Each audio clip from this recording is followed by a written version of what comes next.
Hi, welcome to your 7-day property preservation kit, day 6. So let's go ahead and get started. Alright, today I really wanted to just kind of focus in on a couple things and to kind of go back and just re-hone on some information that we already went over and to kind of digest and summarize some things we may have missed. Okay? So I want to cover some questions, a couple questions that I received on this topic, property preservation, and I want to actually show you how to bid on a job. I'm going to give you an example of that, kind of try to make it as realistic as possible. And I really want to just focus in today on trash out jobs. Like, how do you bid on jobs that are above the allowable? Okay? And the allowable is 12 cubic yards or less. And then I'm also going to, hopefully along the way, my goal is to also give you some tips and tricks of the trade to help you actually digest and understand the mind frame and the mentality that I have when approaching this business. So the question that was asked this week for me was, so how do I compete in my business when there are no jobs in my local area? And this individual really, didn't see it being cost effective to his business, and it makes sense to have to go to the next county when he really wanted to get the jobs in his area first and then add on to make it, cost effective. So, that conversation we had, we kind of went through a couple ideas, but to give you guys an answer, the best thing I can say is just be creative. Start thinking, thinking broader than the problem that you have at hand. Okay, the problem is that you're applying to all these companies and they're all saying the same thing. They're either saying, we don't need you right now, or we're just not hiring any other companies in your area because it's already saturated. Okay, and that may happen if you live in large cities. That hasn't been the case where I'm at, but I'm sure a lot of you are facing that. So if I was in that position, what I would do is I would definitely keep applying. I would always keep applying to those companies. I wouldn't stop. So even if they say no, I'll probably give them a week or two and I'll apply again. The reason being that I'm going to always reiterate is because there's going to always be someone that quits or closes their business. There's going to always be someone that doesn't complete their work order. There's going to always be someone that can't cover that area, and that larger company, that larger preservation company, may find themselves in a really, really bad jam, and they don't have anyone to complete that void. And lo and behold, your consistency will pay off. You've called them every couple of weeks. You're going to be on their memory. And when you call and say, hey, I'm so interested in becoming a vendor, is there any opportunities open? They'll say, you know what? You've been very consistent, and you know what? I do need your help. And that may be the very thing you need to get your foot in the door and get off running. You don't know how many times I've done that and actually landed a job because I was consistent, especially after all the no's that I got. A no is not a no. All it means is not right now. So just know that things change. Situations change, and businesses are always coming against different obstacles and problems, and you want to make sure you are present when their problem arises so you can be a solution to help them. Okay? But that's one idea. Just always keep applying. And in the interim, maybe do some other things, like continue to network with real estate agents. Same thing with the agents. Some agents do their own foreclosure cleaning, or they have their own team that helps them get these jobs back on the market. And sometimes their team, either falls through, or maybe they handle too many work orders and they can't. The load is just too much, and they're getting behind.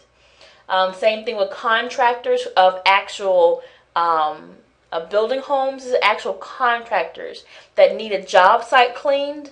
You can even offer a service to them. You don't have to narrow it down to the property preservation companies. You can actually haul debris for anybody, and definitely make sure you are putting ads on Craigslist, because you don't know how many times I found myself in a bind. And going to Craigslist, I was able to find someone. Either I posted an ad on Craigslist, or I seen someone who said they would, haul debris for very cheap. So make sure you're present, make sure you're visible, make sure you're positioning yourself to be of a help, or your services can be rendered if you keep yourself visible. Okay, so real estate agents, continue to network with them. Just say, hey, I know you said you don't need any help, but don't forget, if you need any assistance, call me to make sure that I'm not busy. Because don't promise them you'll be there, because you just may be busy when they need you, which always happens to be the case. But at any rate, you still want to make sure in the interim, if you do have opportunity to add them on and do something for them, that they don't forget you as a viable option. Okay? So I mentioned contractors, they may need help cleaning construction sites up. So begin to offer your services broader in the real estate field. And again, continue to network with other property preservation companies and actually build a network with them. I mentioned before, newrep.com. That was a site that I used, and it's a really good resource for you to be able to find out who else in your area is in the same industry as you. Now, it won't be every single company. Everyone doesn't even know about it, but it's a good list of companies to work with, and for you to reach out to them. So not only reach out to them, but make sure you put your information up there just in case someone happens to need help, and they can call you. They can go there also.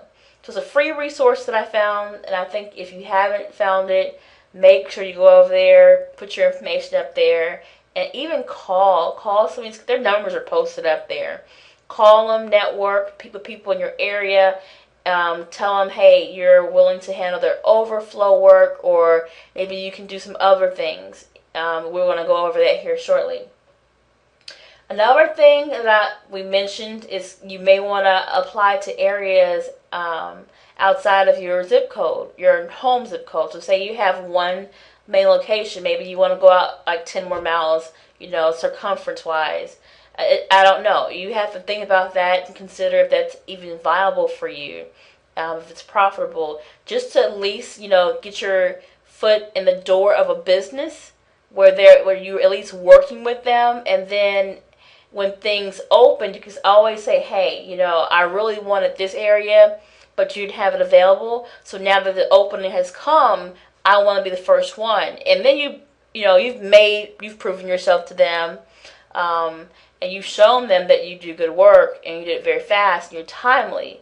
So definitely consider that as a way to get your foot in the door. Now, don't go overboard. Do not go 4 hours out of your zip code, especially if you don't live near a major city. So you need to make sure you consider all that. If it's not profitable, do not do it. Because in the long run, you're going to go find yourself being negative, and you're not in business to do charity work. So make sure you understand that. Make sure that the numbers make sense. Don't base it off of emotion. You have to remove emotion when you become in anything, really. Remove emotion, and the way you do that is you look at the data, you look at the numbers, you write down the facts, and you analyze it. And when you're able to see the bigger picture, see, the solutions or the other options you may have, and based off of that, let that drive, your decision, and not, that's being desperate or being anxious or being excited or being happy. Don't let your emotions drive your decisions. It always backfires. I promise you. You have to always base it off of results or data. Okay? Next, I want to go over a